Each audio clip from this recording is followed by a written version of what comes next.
Hello, everyone, and welcome to another episode of Observable Flutter.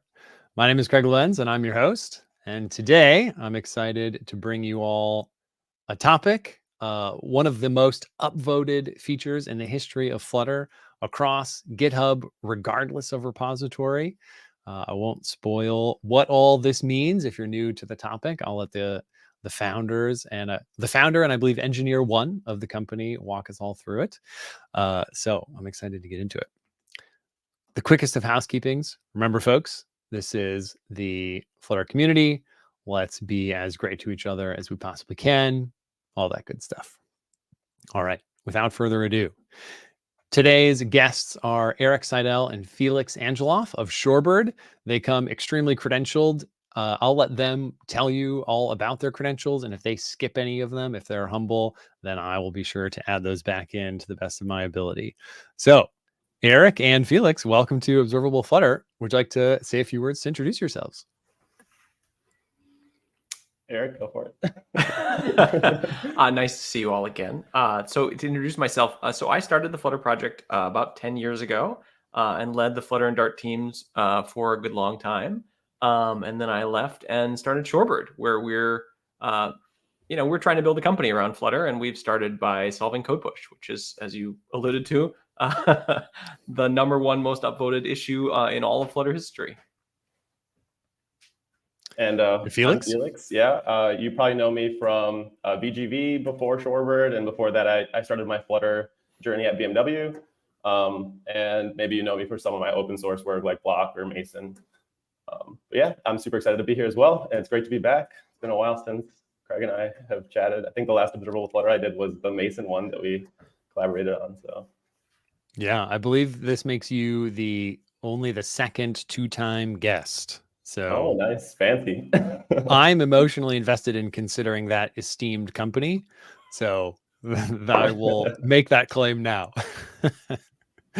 Okay, so Eric and/or Felix, we haven't really established any sort of baton passing etiquette here. I'll let you two work that out.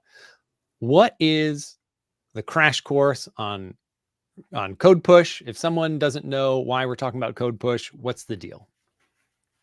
So code push lets you have your app work kind of like the web does, right? When we deal with a web team, when you're writing a web app, you write the code and you push it. You're done, and all your users now have it immediately.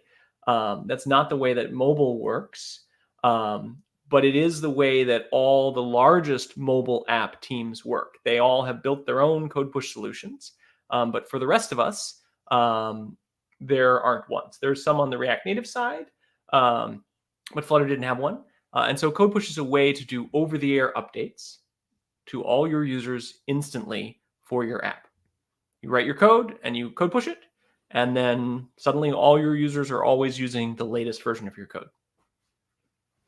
So that obviously sounds way better from essentially everyone's perspective. The developer, the user who doesn't have to wait so long for bug fixes. I'm going to ask every beginner question that I can think of. Tell me why mobile platforms don't work that way by default. That's a good question. Yeah, it's a good question. Well, I think I have possible answers to it. I was just going to allow you guys to pontificate. I'm sure there's lots of answers. I think one, just speaking from the user's perspective, would be the subway, right? Or any other form of intermittent connectivity. Like you want your app to be like there locally and always work. And so I think that's why that mobile apps start with an install first. But by the subway, I mean not the sandwich shop in the United States. Right. I mean the tube under the ground where the trains go and your internet connectivity falls apart. Yeah, same for a hike in the woods. Mm-hmm. Yeah, okay, so that's interesting. You took that question as a like, why do we install a binary in the first place? I was thinking why is the binary so hard to update perspective? And that I believe is so that the Play Store, right? I mean, Apple invented this first. Google followed suit shortly after. The App Store from Apple is supposed to be a place of highly trusted software. And the browser offers some protections as well, but you have no idea what website you're going to. I mean, it could be the craziest website ever, extremely different than what the URL suggests. In the App Store and Play Store with Google, promise that you won't deal with that. And so they also want to look at the updates and really kind of protect the user is their thing for it. But then, as you're saying, big companies don't want to deal with that. They want to be able to ship bug fixes immediately. They need to be able to ship bug fixes immediately. And so Code Push kind of delivers the best of all worlds here. Yeah, I guess I would say that we're not an end run around the stores, right? We are in addition to the stores, right? You still sign a contract with the stores when you distribute through them. They still have the ability to pull your app and things like that. We just help all the little folks do the same things that YouTube and Facebook and TikTok and such do, which and any large game, right? Have you ever launched a large game and you click, log in, it says, oh, wait, I'm going to download, 100 megabytes of Lua before I run, right? We just make it work for not just Lua, but also for Dart. The famous Discord. You launch Discord and it's like downloading 15 updates every single time. Right.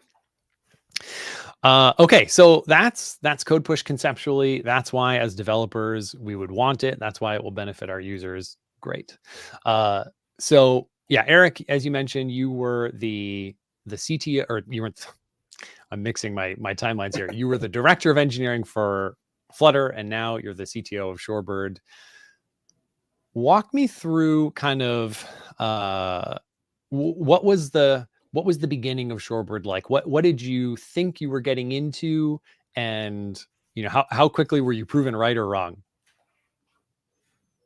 Yeah, I mean, it starts actually a little bit before Shorebird. Maybe when I left Google, I didn't know what company I was going to start next. I'd done a company 20 years ago almost in Y Combinator class of 06 or something like that.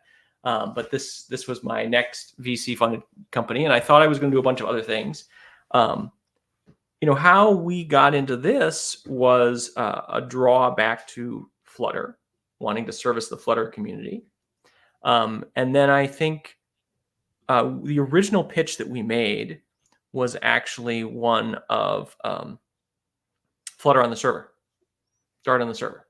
And that was how we raised money. And then it was about a week before Felix joined the company. Felix joined right after we were funded, that we pivoted to Code Push.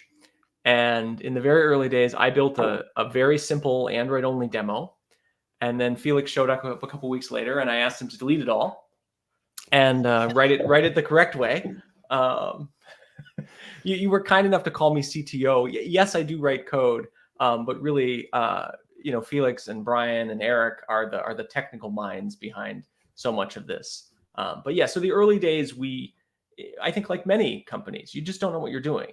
And we stumbled through just trying to solve user problems. And we eventually found Code Push was a problem we're solving.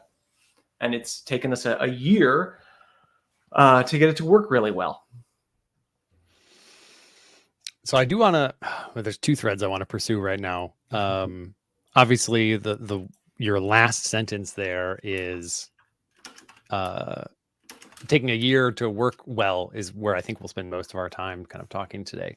But even before that, so Felix, you were at VGV, obviously built a lot of software that folks on the stream have either played with, whether it was to whatever extent you might have been involved in like pinball and other illustrious VGV projects, or you've written code that folks here have used, Flutterblock, Mason, as you mentioned earlier.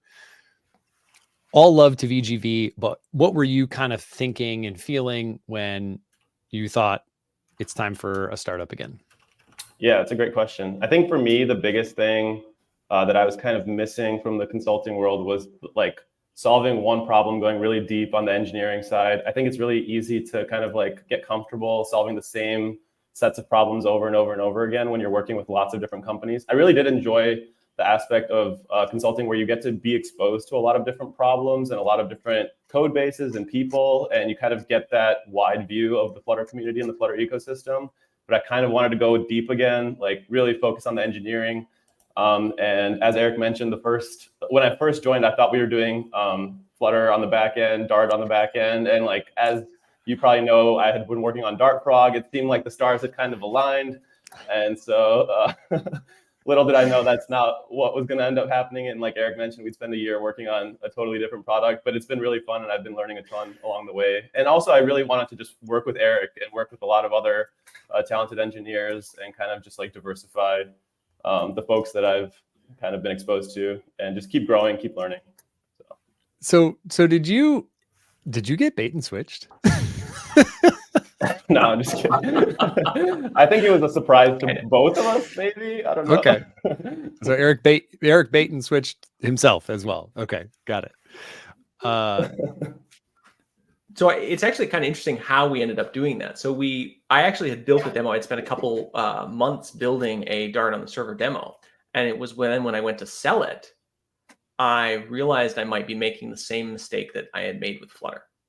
So one of the mistakes that we made with Flutter, or that I look back as a mistake, is that we focused on Greenfield, so new adoption, for very, very long time. And I certainly see the team moving away from that. If you, at least when I was there, and I don't have the access to the latest stats now, it was like 19 of the top 20 apps by usage were all Brownfield adoption. So they had added Flutter to their app. And yet that was never the focus of the team, at least when I was leading it, for the first, 5+ years. And that was a mistake in the sense that it just made it very hard to sell, and it made a very long adoption cycle.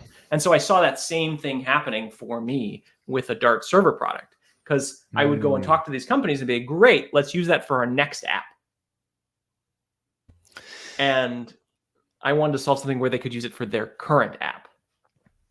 Yeah, that makes sense. I think folks so first of all, add to app, which is the alternate approach that it sounds like you are maybe regretting not focusing on earlier, that the stars are aligning around that. And we're really kind of ramping up focus on that. But I think the way it was explained to me, this is before I was on the team, is that there was an initial assumption that add to app would be the default road, the default on-ramp to Flutter usage. But then the first Google teams that adopted Flutter actually just decided to have a cold break with their old code base and start fresh. And so that kind of created this, what turned out to be false sense that would be what everyone would do. But those particular Google teams were just in unique situations and ended up being a little misrepresentative. And so then for years, the Flutter team probably kind of over-indexed on the just totally Greenfield, new project, everything, Flutter user journey. And so what you're saying is the same thing was true on the back end, where there's no real like add Dart to your back end story. I mean, I guess maybe you could add another microservice. Certainly backends have gone through microservice obsessions. But yeah, so you wanted to explicitly have a way where a product could just be baked into people's existing projects, and add to app is obviously, it's the number one most requested thing. It is, of course, an add to app thing. You would never start over to use add to app, I suppose, unless the tool that you built was not compatible with vanilla Flutter, which it is. So maybe this is a good segue into some of how Shorebird works, because I have on great authority that the user journey of I've never heard Shorebird, I have this big Flutter app, how do I get started, is pretty straightforward. We like to think so. Well, one other thing too, before we jump in, that I wanted to mention is I think it's kind of interesting that like we talk about how we switched from Dart on the back end to Code Push, but really the process of building Code Push allowed us to explore Dart on the back end way more in depth. Like all of our back end is written in Dart at Shorebird. And like, I think that there's still quite a lot of overlap in terms of like the tech and engineering work that we've done. And so I don't think it's like a binary one or the other. I think we've learned a lot about how you can use Dart on the back end and what the developer experience can be like. And and what areas need more polish, and and there's a lot of them, but yeah, Yes, maybe we'll get to there that sure in another are. episode. Yeah. So folks are asking some good questions here that I'm starring, and this one obviously is what we're going to spend a lot of time on today. So Manish, I want you to know that the deep dive into Shorebird's architecture is why we're all here. So your head is in the right place. And then there was another question. Oh yeah, so this was kind of also about just conceptually. So without code push, would I need to go back to the Play Store or App Store for an update? And I think that's just yes, that is the deal. Yep. All right. Oh, and then this was a good question here from Demestro. Sometimes I always forget with little idioms and kind of English turns of phrase, not so obvious necessarily for the whole world. So yeah, Greenfield is a term that doesn't mean anything on its own. You're totally understandable that this wouldn't communicate its thing. But yeah, Ashraf here, Greenfield equals new. So it's just like, I always think of it as maybe having come from like the other phrase, the grass is greener on the other side of the fence. You're just imagining this new space and everything's happy and there's no problems. So that's what Greenfield means. And then Brownfield is the opposite, where you're working on an existing project. Okay. So, fellas, my understanding is that a lot of the changes that or a lot of the code that you have been writing to make code push happen is at the engine layer. How would you begin to walk someone through what it has taken to execute Shorebird? What have you been up to for the last year? Yeah, so there's several big pieces to Shorebird. So one is that we have to help you build with our copy of Flutter. There isn't a way to like write a plugin for the Flutter engine to like change some of its behavior. So we have to actually replace the Flutter engine. We haven't modified it very much. Like our modifications to the Flutter engine are like hundreds of lines, which is tiny. But we still had to like build the infrastructure to do that, right? So we had to set up the servers to do the build, to do the tests. We had to like set up a download server to proxy so that we can use our Flutter binaries as opposed to the default ones from Google. We had to build a command line tool that knew how to, drive a copy of Flutter, that knew how to pull different versions of Flutter. Like we have this like FVM kind of functionality that built in. We had to build a server to store that information about like which version, your app uses versus the next app, so we can pull the right version of Flutter. So there's just a ton of infrastructure to do the very basic thing of we want to use a slightly modified version of Flutter. And so we built all that. That was like a month or two work. That was very early on. And then that's most of the Android product, because the Android product, Dart already has a virtual machine inside it. Like, so complying with Android, Play Store guidelines is relatively straightforward in that regard. What we spent the last year doing, or most of the last year doing, besides servicing customers and polishing the product, has been building out the infrastructure to make this possible on iOS. On iOS, we have to do a completely different thing, which is that on iOS, in order to do updated code, you have to run inside an interpreter.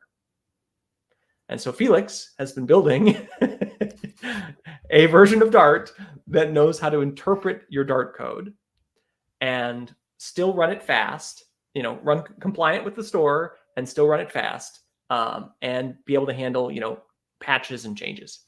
And that has just been incredibly complicated. So Felix, astute readers at home, astute listeners may be aware that Dart already has an AOT and a just-in-time, also a JIT compiler. Yep.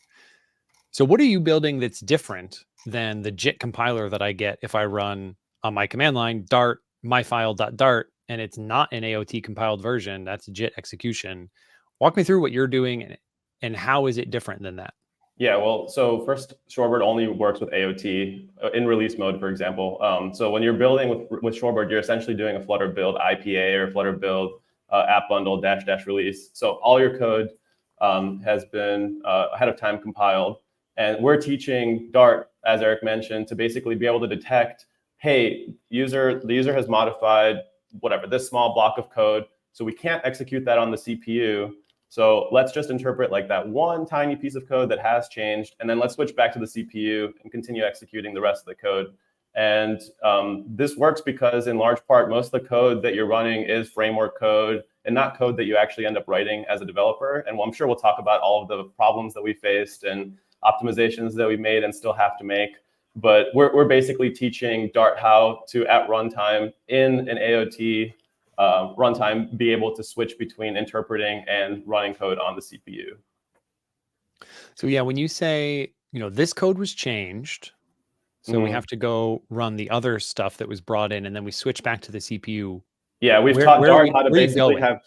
We've taught Dart how to basically have two snapshots. One is your base snapshot that is signed and you can execute on the CPU, and the other one is your patch snapshot that you can't execute on the CPU. You have to execute on the interpreter. And in the early days when we had the first proof of concept of iOS, we were just running everything in the interpreter all the time, and that's why it was I think we said it was 100x slower or 120x slower. So yeah, and we can make that faster, but our whole goal has been to improve the link percentage, as we call it, like the percentage of the code that's running on the CPU to be 95, 96, 97, 98% for the most part, regardless of the types of changes that you're making, so that you're running as much of the code as possible on the CPU. But yeah, you basically have two snapshots, and we're teaching Dart how to switch between them at runtime based on this link table that we're providing Dart. And Eric, feel free to correct me or add Maybe we info. should start by explaining what some of these terms mean. Yeah, So, we have a lot of terminology.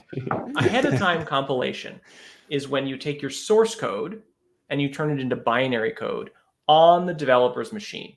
And by binary code, I mean a thing that can just run directly on the CPU, right?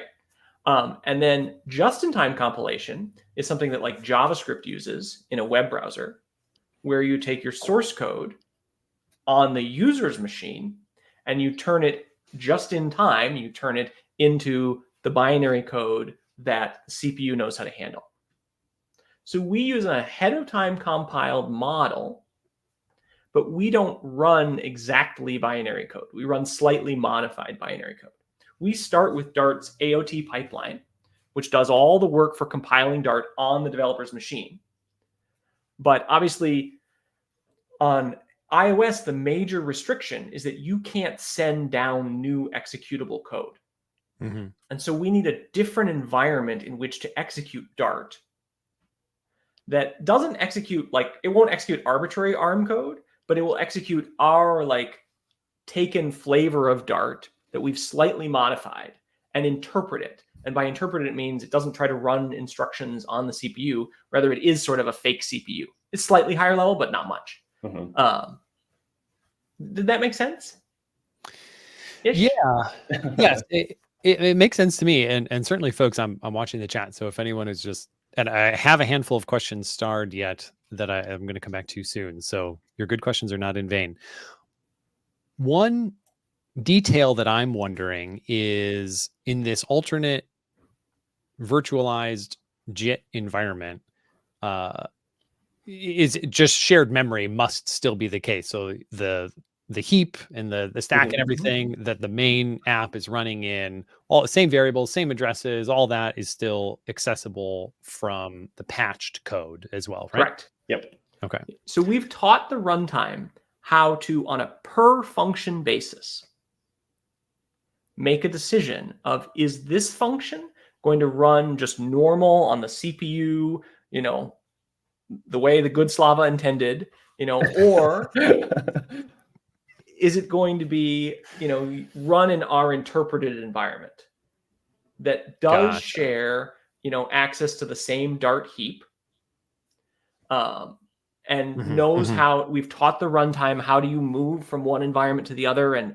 vice versa? How do you deal with stack traces that might, go through, sets of these nested environments? Yeah, a whole bunch bounce of back and complicated forth. stuff. Futures. Oh, yeah. How do you start a future in one context and catch an exception maybe in a different context? Yeah, there's a lot of subtlety. And I'm guessing that's the kind of stuff that you're talking about when you say you're trying to increase that link percentage. And maybe no, okay. All right, so two questions then. A, can you explain what it means to increase the link percentage? And then B, clarify, answer the question. Yeah. So, go ahead, Eric. Well, I was just going to give for context, right? So Yep. we maybe spent about 2-3 months working on the Android product and like the background infrastructure. We spent maybe then 3 months or so working on 3-4 months working on the like runtime, like how do you switch between these contexts? And then we've spent the last, I don't know, 6 months or something working on the linker. And the linker, as Felix is about to describe, is the thing that chooses, for given an updated program, which functions can run on the CPU versus which functions can run on an interpreter. And you were going to say more. Sorry, Felix.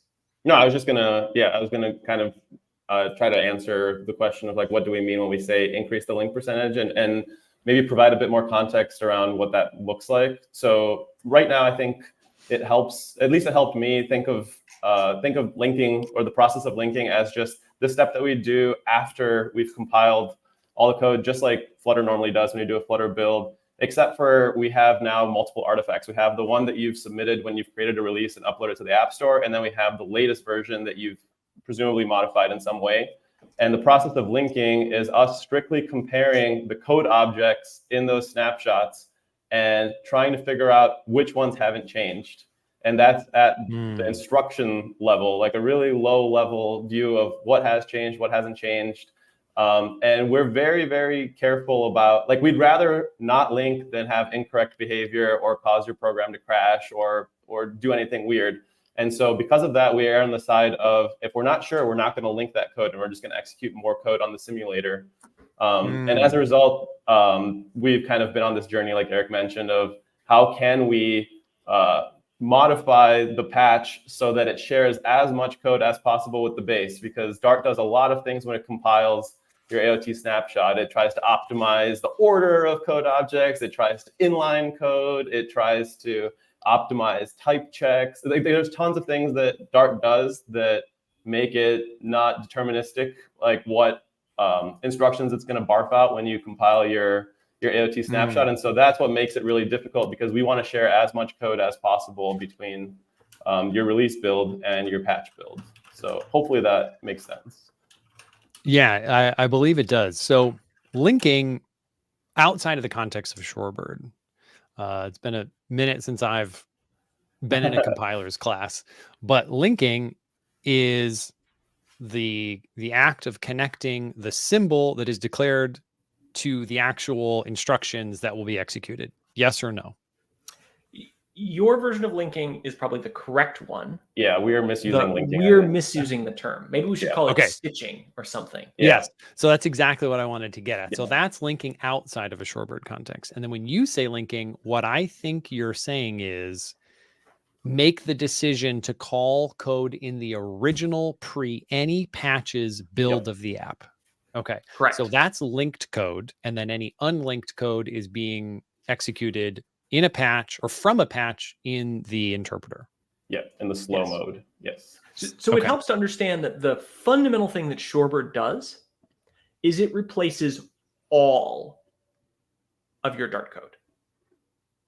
So when you do a patch, you are launching in a completely, entirely new Dart application from the Dart VM's perspective. The reason it works this way is that Dart only ever works on Dart has a whole bunch of whole program optimization.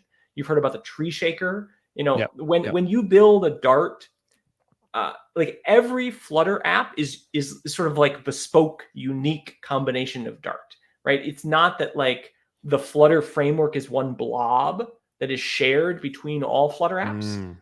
It's that some random subset, not random, but like some subset of the Flutter framework gets inlined, gets sucked in to your main.dart. And so whenever you compile any main.dart, they're all unique. And so when you run a patch with Shorebird, you are replacing every single piece of Dart. And then Shorebird just does a ton of smarts to make sure that what you're sending down a very tiny change, you know, and so that like, and ideally you're running almost nothing in the interpreter, which is super slow, but rather you're running everything in the previous version. Am I making sense? Yeah. In broad strokes, I certainly have like very, very tiny detail questions, which I'm going to try to keep straight in my head here. So that answered one of my questions. You preemptively got to one of the questions that I was going to ask, which is, if somebody, if a piece of Dart code had been tree shaken, then how, and then I add a patch that brings it back in. So I use a material widget that wasn't used before and it had been tree shaken. How does the patch restore it? Well, you answered that question because it's a new holistic compiled artifact that will, that part of the framework wasn't sucked into my first build of my app, but it is in the patch, and then it comes down in that manner. So that makes sense. Now my challenge is to remember what my follow-up question was.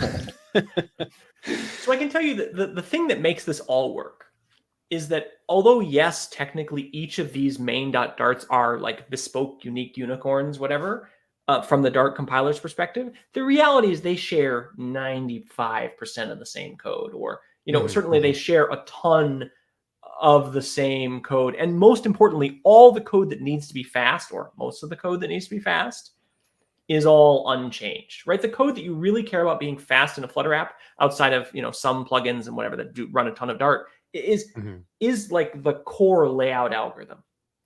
And I don't think any Flutter apps ever change the core layout algorithm that is deep inside the Flutter framework. And so that's the bold. Yeah, that's the thing that we get to exploit. And by exploit, I mean take advantage. That's what makes Shorebird work. Is that we and that's why this link percentage is so important, because the link percentage should just always be 99%. And it's just really been a bad bug that we've had to fight for the last 6 months to make the Dart compiler stable enough so that we can take that conservative approach that Felix talked about before of only using things that are absolutely identical. Because the last thing we want to do is have unexpected behavior for you. Yeah. And in case it wasn't clear to the viewers, we only allow you to patch code with the same release or with the same version of Flutter that you released with. So you cannot change your version of Flutter across patches. If you want to upgrade your Flutter, for example, that would require creating a new release with Shorebird, uploading to the App Store, and then now you can patch again. But every time you patch, we figure out, hey, you used Flutter 3.19.5. We're going to build your patch using 3.19.5 so that all the framework code stays the same, just in case that wasn't clear to people watching. Yeah, that hadn't been obvious to me, but it makes sense.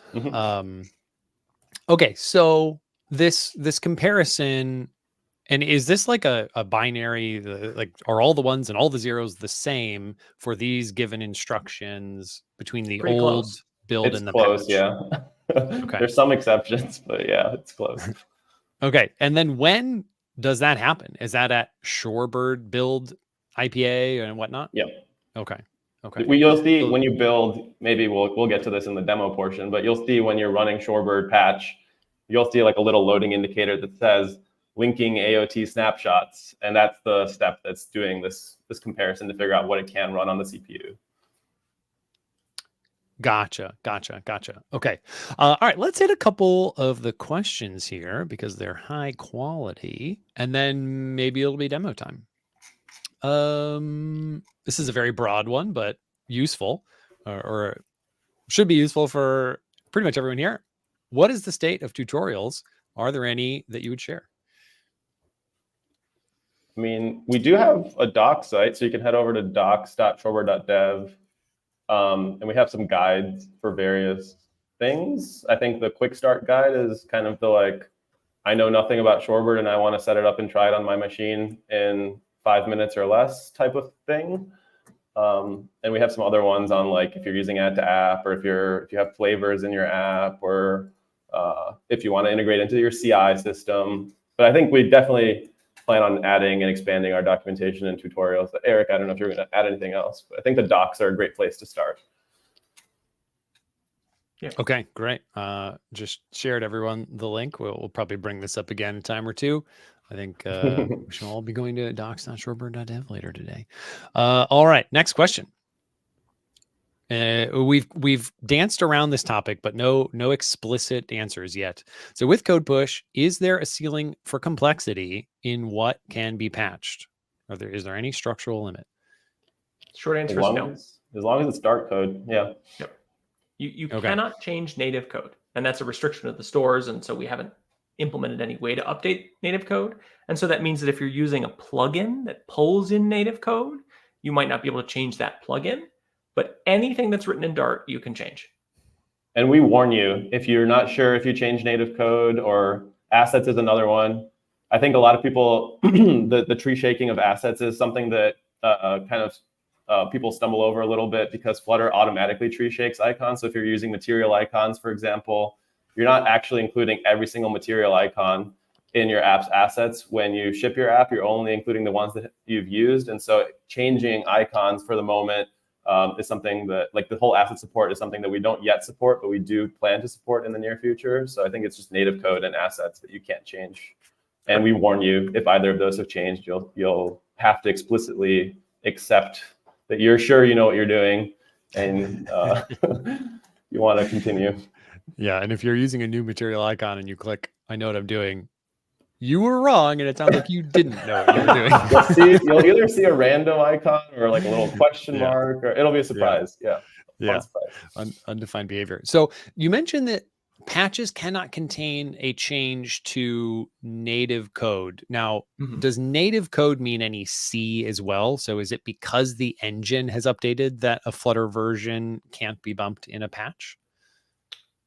The Flutter engine cannot be bumped in a patch. Yep. Right. The stores have restrictions on what you're allowed to change. And that's why I've said before, previously people have built a store-friendly solution for Lua, and they've built a store-friendly solution for JavaScript. No one had built a store-friendly solution for Dart. And the stores explicitly prohibit changing code like C or Objective-C or Swift or Java or Kotlin. Yeah. Okay. Yeah. Makes sense. So if there was some alternate universe where the engine and the framework were different dependencies, then potentially if only the framework had changed, that would actually be a thing Shorebird could support. But that's not the Flutter universe. The engine and the framework move in lockstep, so there can't be updates. Is that a way to think about it? So Shorebird doesn't actually care. Like, you could have your main.dart that in your original release depends on the provided Flutter framework. And then you could make a new main.dart that depended on like a fork of the Flutter framework. But and that'd be fine. Yeah, and that would be fine. Shorebird wouldn't care so long as that fork of the Flutter framework didn't like talk to the engine differently. Right. Yep. Okay. Little businessy question. Any plans to make Shorebird self-hosting available? Eventual plans, yes. Probably not anytime soon. It's just a bunch of complexity for us, and our backends are still changing relatively rapidly. And I think until that slows down, it's very difficult for us on our small company size to offer a reliable self-hosting product. And so we steer folks towards our centrally hosted product for now. I recognize that's not sufficient for all companies, but it's been sufficient for several thousand at this point. And I think we can go a long way on our centrally hosted product before we need to support and incur the maintenance costs for us of a self-hosted solution. Yeah, your infrastructure needs and complexity already sounds dizzying to me. So the ability to just stamp out arbitrary new instances of it, that would be also a lot of engineering work, I imagine. Yep. All right, we got a Shorebird user in the house reporting that sometimes patch installation is slow on iOS. Any thoughts? We would love to work with you. We would love to help you fix it. We run our company entirely in the public, or almost entirely in the public. We're a default public organization. You can show up at discord.gg/Shorebird. It's our public Discord server. Come join some thousands of your closest friends and talk with us about Shorebird. We would love to work with you to fix your issue. Felix and I are here talking right now, but there are other members of our company who are there who could help you right now.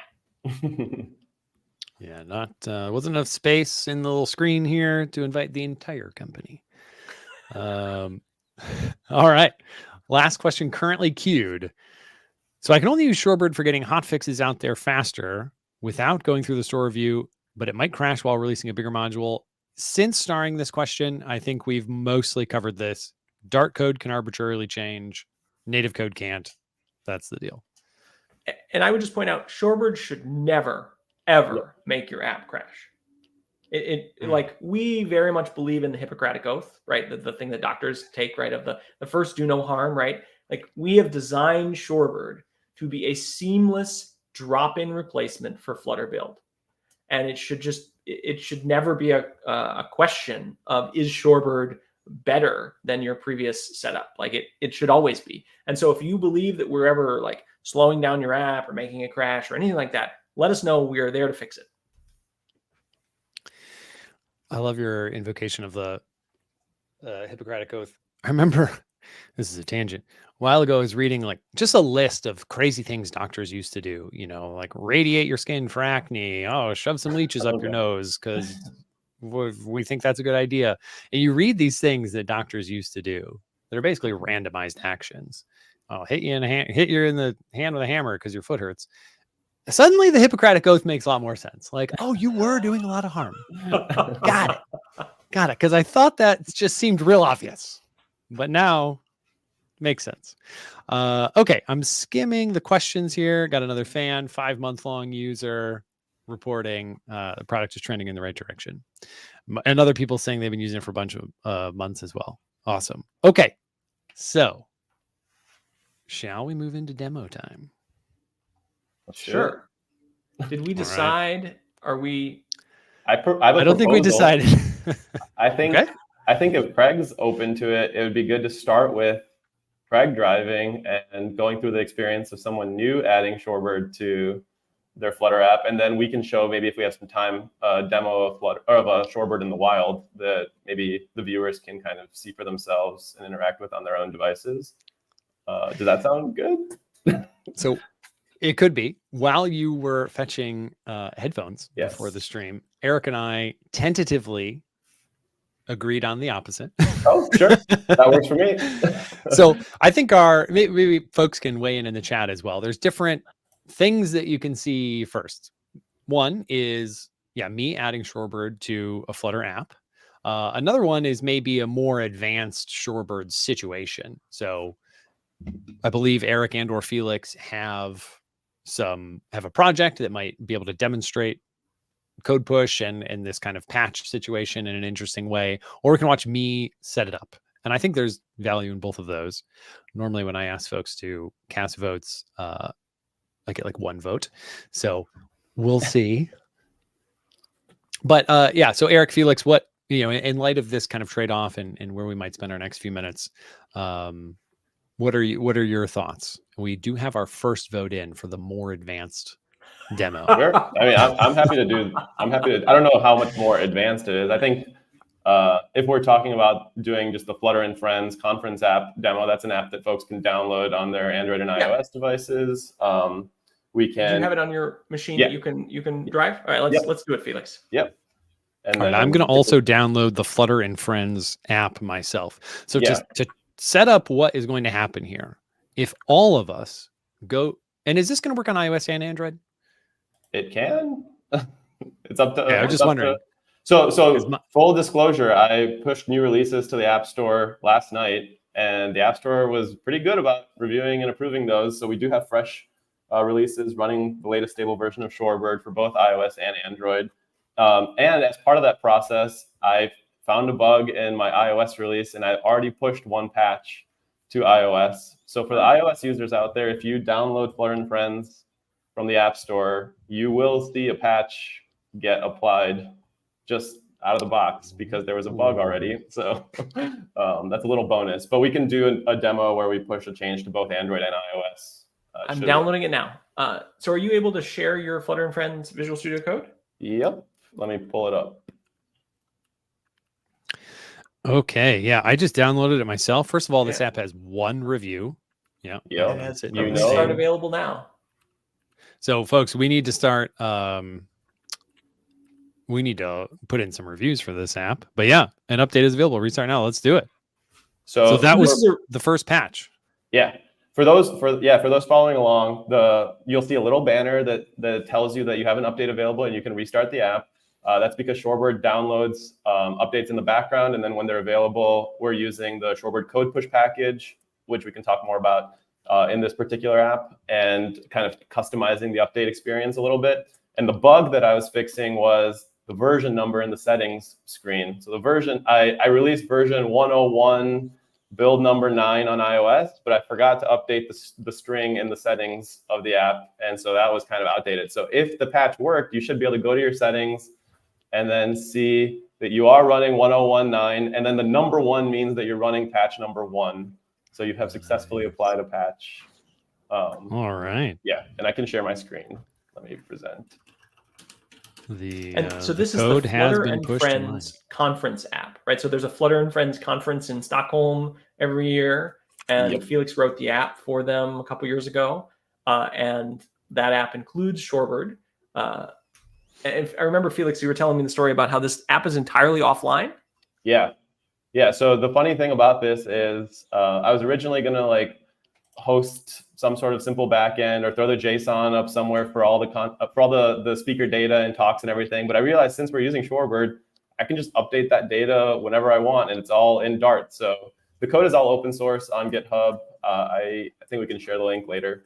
But yeah, you'll see that the app is super simple. There's no networking layer. There's no HTTP package or anything. It's all just very simple Dart code. And whenever I had to make a change to the schedule or add a new sponsor, it was just as simple as change some Dart code and push a patch. And it worked out really nicely. So that is kind of one nice side effect of using Shorebird for scenarios like this. You can use Shorebird as your backend, kind of. I don't think that you should really think of it too much in that way, but as a nice side effect of a simple conference app like this using Shorebird, it really simplified the development process. One slightly unfortunate thing that I will have to do is restart Chrome to share my window. I guess StreamYard/Chrome doesn't like my current permission structure. So Craig and I can answer a question while you restart. You want me to do that and jump back on? Yeah. All right, I will BRB. Yeah, let me skim for one here. I know there were a few pretty good ones. We did get a lot of votes. And honestly, it was kind of 50-50. People wanted to just see everything, which is understandable. So any thoughts on the best practices for managing branches and versioning? Any foot guns people should be on the lookout for? It's a good question. I don't think we've really settled on a great recommendation here yet. I think our sort of default assumption is that folks are using get tags for releases, maybe release branches, because then it allows you to check out an old branch for a release, make a patch to that code base, and then patch it. But I also realize a lot of people just do trunk development. But the problem that you will have with trunk development is that if you want to send a patch to an older release, say 10 commits ago, you will have to get that exact code, or you want to get pretty close to that code in order to make a patch. Hopefully I'm making sense. Yeah, that certainly makes sense to me. So yeah, if you realize that 2 releases ago that some of your users have not updated from correct has a bug and you'd like to code push to it, you will have just made your life easier if that was a snapshotted via a tag and Git. You need some way to get that source code. Or something at least similar enough to that source code that it can be patched with that version of Flutter and sent to that app. Right, and that is potentially / almost definitely a unique consideration for Shorebird, because if you're not using Shorebird, then you definitely are not pushing any fixes to 2 patches ago. So you actually then wouldn't. You don't care about having a tag for 2 patches ago necessarily. Okay. Yeah, that does make sense. Felix, welcome back. All right, I'm back. Let's see if this works. Sharing my screen. Right. There it is. You've got quite the resolution. I can make things different sizes. Command I think plus, we could. Command plus. Yeah, Command plus a few times here. There we go. Oops. All right. So, I have open the Flutter and Friends code base, which you can clone off GitHub if you're interested. And I also have my iPhone here, my handy dandy iPhone that has just freshly installed the latest version of the Flutter and Friends app off the App Store. So I guess to start, maybe I can just pop the app open just so everyone who's following along can see that since this is the first time I'm launching the app, you can see I have an update available. Just before I restart, you can see that I have the wrong version in the settings. So my version says that it's 1.0 build number 8, but that's wrong. And if I restart the app, I can now see that the version is correct. So that was a really small patch in action. And then, yeah, it's just a simple app, like we mentioned, for the Flutter and Friends conference, which is outdated. This is last year's data. It should be updated in the near future once everything's finalized for this upcoming conference. But yeah, we have the code. And what do you all want to update? Does anyone have any suggestions? So if we added a new event to the top of that list on day one, that is, watch the, whatever this is, the Observable Flutter stream. Sure. Yeah, wherever we are. Yeah. Where am I? I think, yeah, like I mentioned, all the data is just Dart code. So we have here our Stockholm City bike tour is our first activity in day one. So we can just add a new activity. Suggestions, Observable Flutter. I don't know what we want. I mean, I couldn't think of a better suggestion. If go for it, Craig. My life depended on it. No, I couldn't. Oh, you couldn't. If okay. my life, how could there be a better suggestion than watch Observable Flutter? And then location. It's online. Yeah, we'll do remote online. I won't bother with the coordinates. I won't bother with the image. But yeah, we have a new event. So let's say that this was our change. I already have Shorebird installed. So if you didn't already have Shorebird installed, you would head over to shorebird.dev or docs.shorebird.dev, and we walk you through the process of installing Shorebird. It's just a single command that you would run to get the CLI. And now that I already have Shorebird installed, I can just do Shorebird patch. And you can optionally specify which platform to patch. So if I only wanted to patch iOS, I could just do Shorebird patch iOS. Or if I only wanted to patch Android, I could patch Android. We also support a platforms flag. But by default, we'll patch all platforms, which I think is what we want in this case. So I'm just going to kick off. Oh, I don't know what just happened there. Let's see. I don't think we patch anything by default. I think you have to specify a platform. And it looks like we need a better error. Oh, that's right. That's right. I thought platforms defaulted to both. Oh, let's just do iOS first, since I'm running iOS here. I thought platforms defaulted to all platforms. I think that's our dream. That was our dream. we did a big refactor where I thought we were getting close to that. Maybe I'm misremembering. But yeah, anyway, for the most part, I've personally been following this flow where I'll patch one platform or another, especially with the Flutter and Friends app, because the versioning, for various reasons, has kind of gotten out of sync. The version of Android running on Google Play is slightly different than the version of iOS. So yeah, this will take a bit because it's running Flutter build under the hood right now. You can also run this with a -v or --verbose flag if you want to see all the commands that we're executing for you. And hopefully once the Flutter build step is done, we'll see the linking step that we talked about earlier.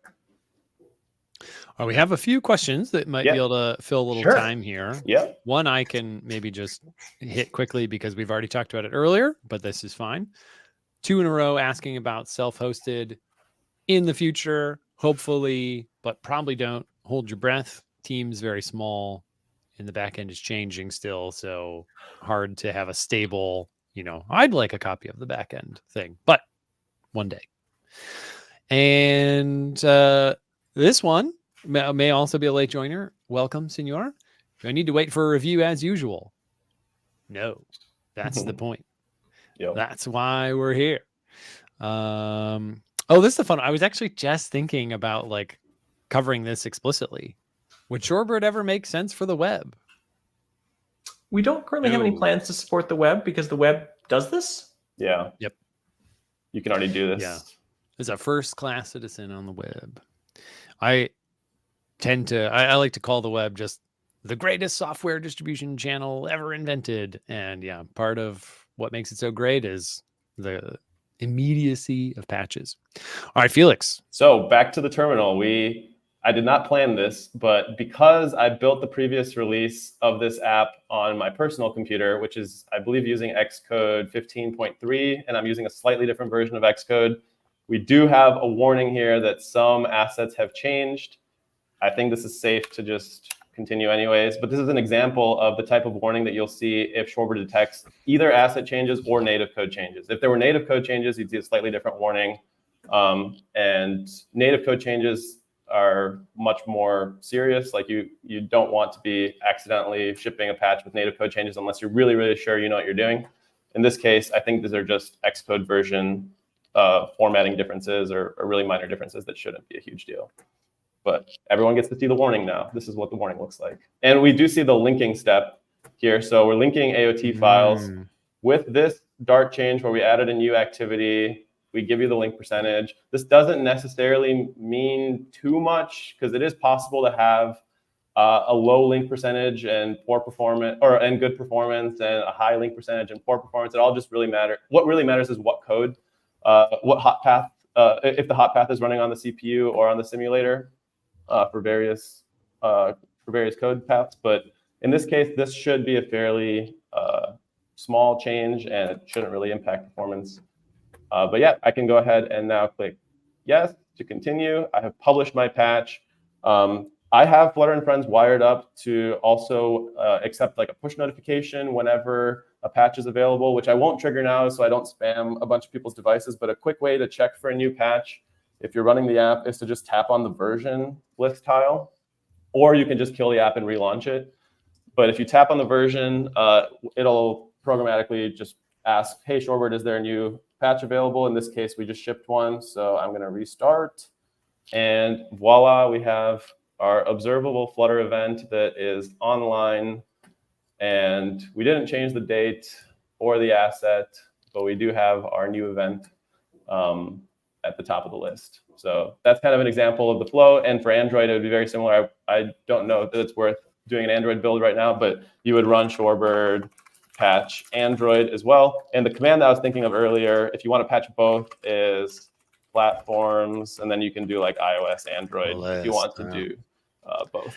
But personally, I would vote that we do an Android patch. I'd say let's bring those folks along. It was fun for me to see it. I think it'd be fun for our Android viewers to see it as well. I guess So Android is using version 1008. And my terminal is going wild.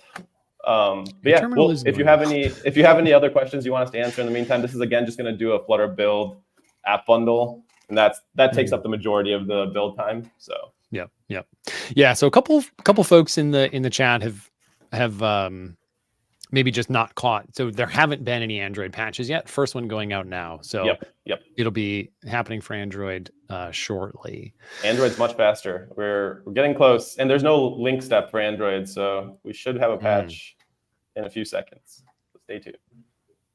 Yeah, even after we talked about web, a little confusion. Great answer here. No need on the web because what Shorebird does is a first-class feature on the web.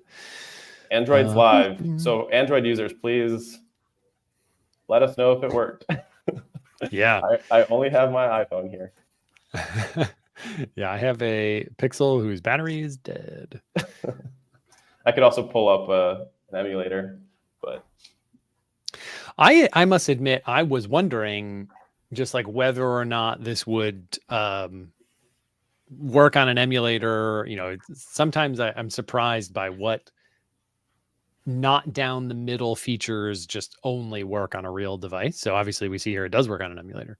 On Android, it should work on an emulator. I've tested, and I think everything works fine. We don't support simulators currently on iOS, but okay. I think that's something we could support in the future. We just haven't gotten to it. That's just a limitation of Flutter, but we could remove that limitation. It's just that on iOS, you actually build a very different target for running on the simulator versus running on a device. And when we set up the Flutter infrastructure 10 years ago, we intentionally did not set up release builds for simulators because simulators are not very representative of what like a release build feels like.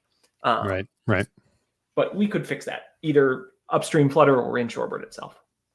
Yeah. Okay. Yep.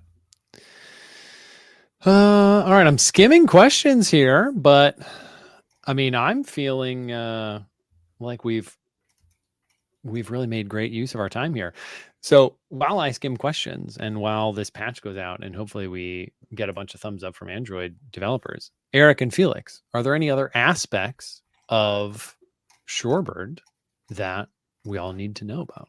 I mean, I guess since I'm sharing my screen, I could quickly talk about how the Flutter and Friends is slightly an advanced example of Shorebird in the sense that, and we'll probably get to this in a second, but when you set up Shorebird for your own Flutter app, all Shorebird really does is it creates this shorebird.yaml file, which tells our backend, hey, this is the unique app that I should be checking for updates for, and I should associate releases with, etc. And there's this auto update functionality that by default is enabled. So when you first run Shorebird init and add Shorebird to your project, it's set up to auto update, which means you launch the app, Shorebird will check in the background, is there an update available? If there is, it'll install it. And then the next launch, it'll boot from the patch. And Flutter and Friends is unique because we've disabled auto update and we are manually managing the updates using the Shorebird code push package, which is available on pub.dev.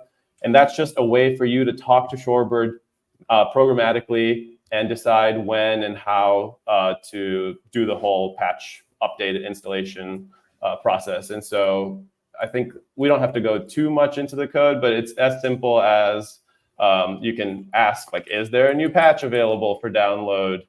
And then that returns a Boolean for whether or not there's an update available. And if there is an update available, you can download the update and you can kind of customize the experience like I've done here and show like a little banner, show a little restart if you want to. This is all just for the sake of demo. But you don't have to use any of this. This is more just for educational purposes. Shorebird works out of the box without any of this. If you just set auto update to true or comment it out, by default, it's enabled. And like I said, it'll just auto update in the background and you don't have to worry about any of this stuff. This is just for advanced use cases where you want to customize. Like, for example, tapping on the version list tile and checking for a new update. That's possible using the Shorebird code push package. So I think that's worth mentioning. Otherwise, I don't know, Eric, if you want to mention anything else, I can stop sharing.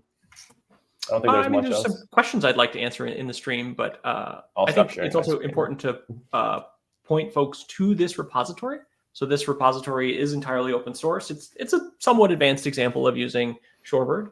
We also have examples at shorebird.dev, in our GitHub. All right, I'm going to put the repo link up, and then Eric, feel free to dive into any questions. Yeah, I think there's been more self-hosted questions. One asking sort of about trust and security. I think there was a question about like, do we need to trust you? And I think the answer is you shouldn't trust us, or you don't need to trust us. One of the things that we've built into the system is something called patch signing. So patch signing is off by default, but you can turn it on. And patch signing uses the same cryptographic algorithms that the apps normally do.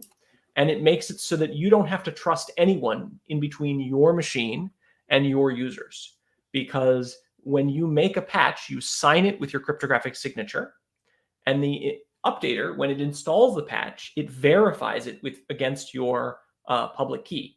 And so no one else, no matter what happened in between your machine and your user receiving the patch, can change that patch. And no one else, even Shorebird, could update or change your app without your cryptographic key, which we don't have.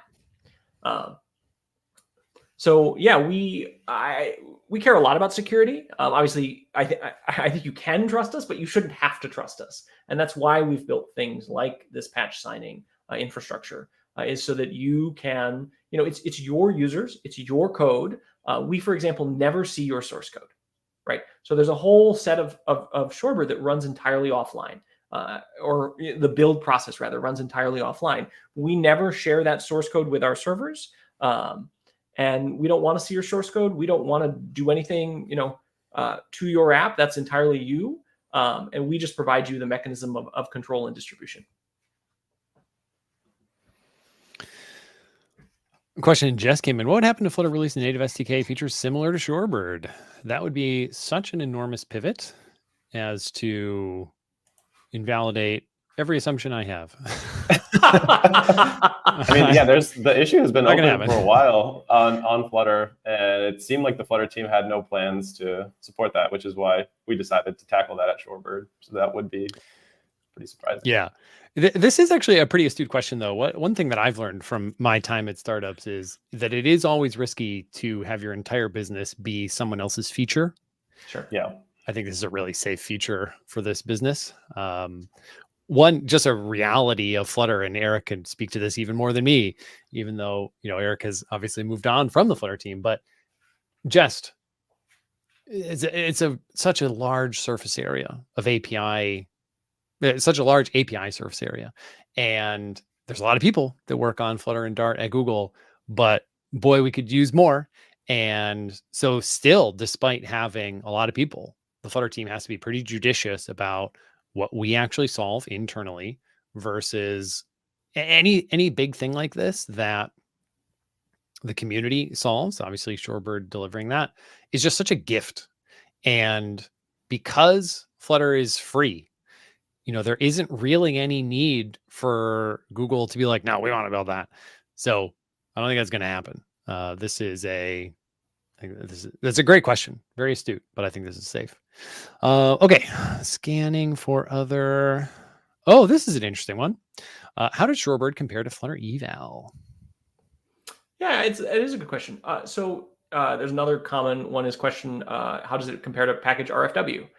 Those are similar ideas on how do you update an app. The big difference,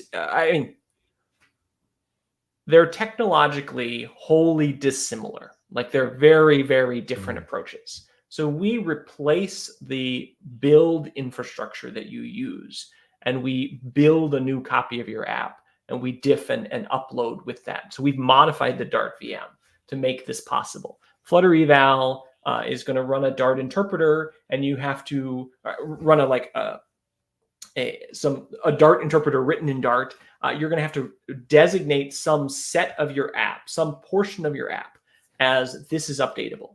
Not unlike using a web view would do. So like before any of this existed, people used web views for this, right? You would write your login page or your settings page in a web view. So that was updatable. Flutter Eval and RFW work very similar to that. You say, pick some segment of your app and ahead of time decide that's going to be where I'm going to put all my bugs. We wish.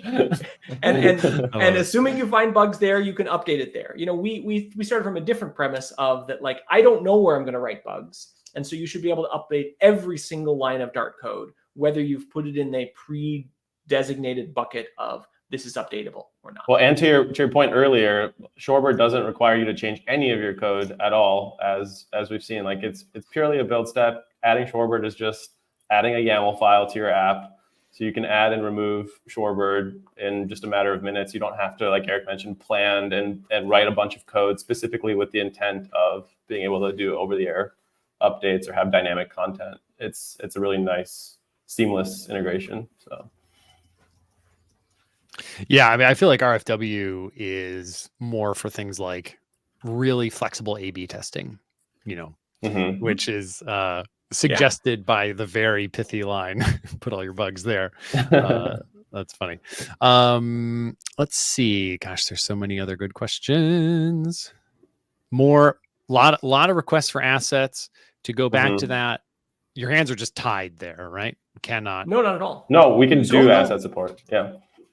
So we have so many of these, what I like to call victory lap patches, that we get to do once we finish all the once we eat our porridge, right? And our porridge this last year, the hard work that we've been doing this last year is making iOS awesome. And we are days away from finally being able to hide that little link percentage warning and worrying about does patching make your iOS app slower? We are so close to finally being done with that. And then there's just so many other features that we would love to add, but until we've done the the core work, the iOS work. Until that's done, we just have had no bandwidth to do other things. And so assets is one of the things we'd like to do. There's a whole bunch of other, we run our company entirely publicly. So you can just go to our GitHub and see our project board and see exactly what we plan to work on. And if you really want something, just give it an upvote.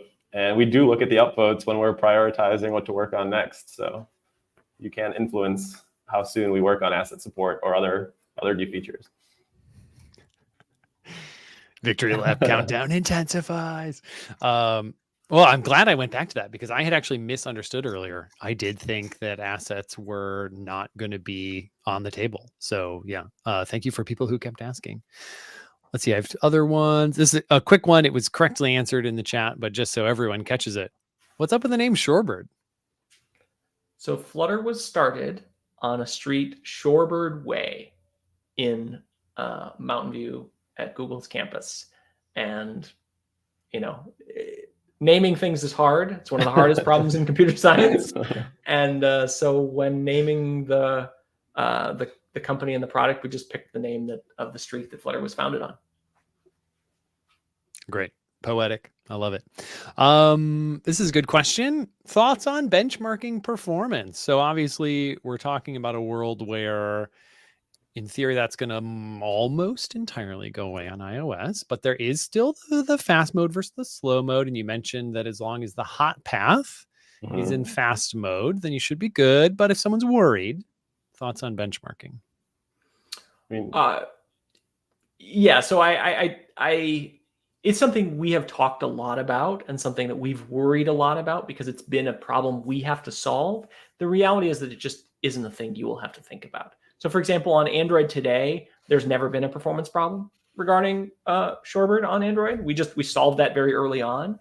iOS has just been such a much more complicated beast that we released iOS in beta form almost a year ago, and it was very slow. But it was still it was slow, but it was still useful enough that thousands of people used it over the last year. The Flutter and Friends conference app last year was using our very slow version of Shorebird. And for the most part, people couldn't tell a huge difference. Yeah, like scrolling, if you really care, is like a little less buttery smooth. But yeah, it was very usable for a lot of apps, even in the early days.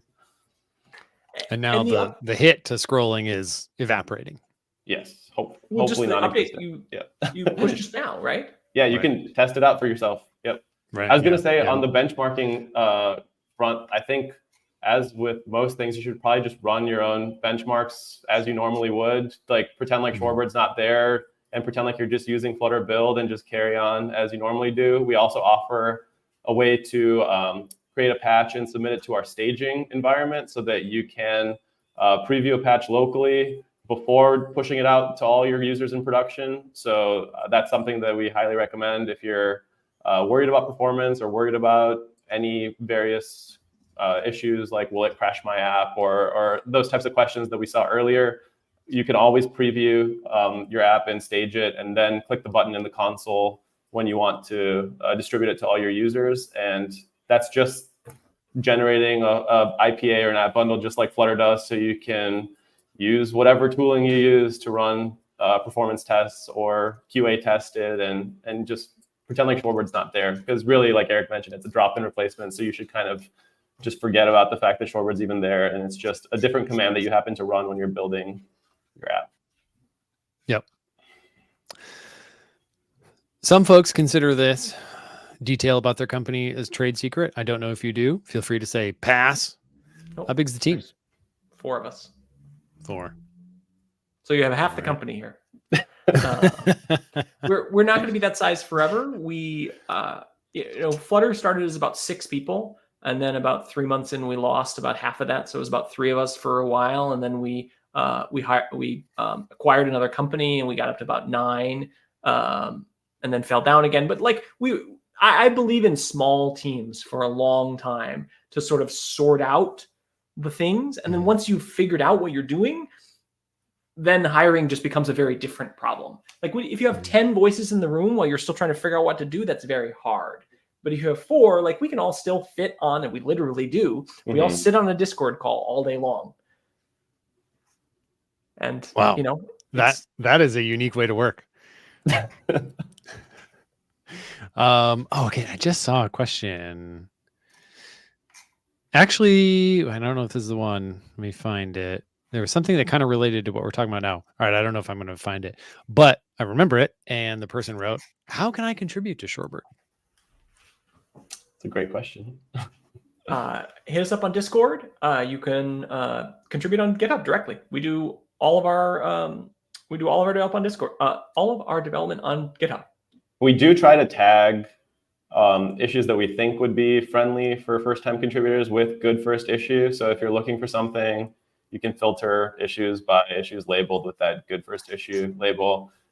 We realize that there's still a lot more we could do to make Shorebird more friendly for contribution. But I think, like Eric mentioned, just use the product, join us on Discord. If you find any issues, file the issues. If you find issues in documentation, all of our docs are open source and you can contribute fixes. A lot of people have written guides for us, like using code magic in Shorebird was written entirely by a contributor, member of the community. And so, yeah, like we really, really appreciate contributions, especially for things where we don't have that expertise within our team. Like no one was a code magic expert on the Shorebird team. So those types of contributions are super, super awesome. Oh yeah. Gosh, that makes sense. So I was thinking, Eric, you mentioned having 6 folks on the early Flutter team, then going down to 3. Was I know a lot of folks in the early day ultimately left Flutter to work on Fuchsia for a long time. Was that what took you from 6 to 3, or was it a different hit? It was different, actually. So there's an entire YouTube talk that Adam Barth and I did a couple years ago called Before Flutter, where we walked through this. We looked at all the old commits. But the big break that happened early in Flutter is that when Flutter was started, it wasn't Flutter. It was called Razor then. And then once we figured out what we were doing, it was later called Sky. But when Flutter was started, we thought we were building a better flavor of the web. So we were going to build a subset of the web. And when we eventually realized that we needed to add something, like we kept deleting and deleting and deleting, and eventually we needed to add something. The moment you add something, you are no longer the web, or at least you're 3 years away from being the web, right? Because you have to go through standards process and all that. And about half the team was not okay with that. They wanted to work on the web. They wanted a better web. And so as soon as we started down the path of, no, I think we need to build a thing that's not exactly the web, we lost half the team.